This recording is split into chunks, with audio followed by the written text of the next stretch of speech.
लग्नाच्या आदल्या रात्री सर्व घर आनंदात होतं. मित्रमंडळी मस्करी करत होते, रील बनवत होते. पण कोणाला ठाऊक होतं की सकाळपर्यंत सगळं बदललेलं असेल आणि त्याच्या लग्नाचा दिवस हा त्याच्या अंतिम यात्रेचा दिवस ठरेल. होय, असंच घडलं इस्लामपूरमध्ये. आकाश बाबर या तरुणाचं बुधवारी लग्न होतं. मंगळवारी त्याचे मित्र व भाऊ रील बनवण्यासाठी गेल्याने आकाशी त्यांच्या मित्रांना घेऊन खांबेमाळा येथे रील शूट बघायला गेला होता.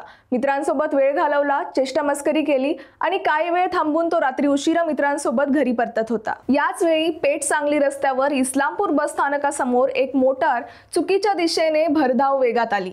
त्यांनी आकाश आणि हर्षद यांच्या दुचाकीला जोरदार धडक दिली व आकाशचा जागीच मृत्यू झाला, तर हर्षद गंभीर जखमी आहे. मोटार चालक अपघात करून घटनास्थळावरून पळून गेला.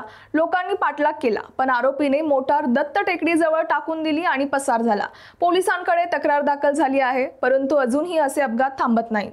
वाहने मार्ग बदलण्यासाठी वेगात चुकीच्या दिशेने जातात आणि त्यामुळे अपघात होतो. गेल्या 4 महिन्यात अपघातात 4 बळी गेलाय.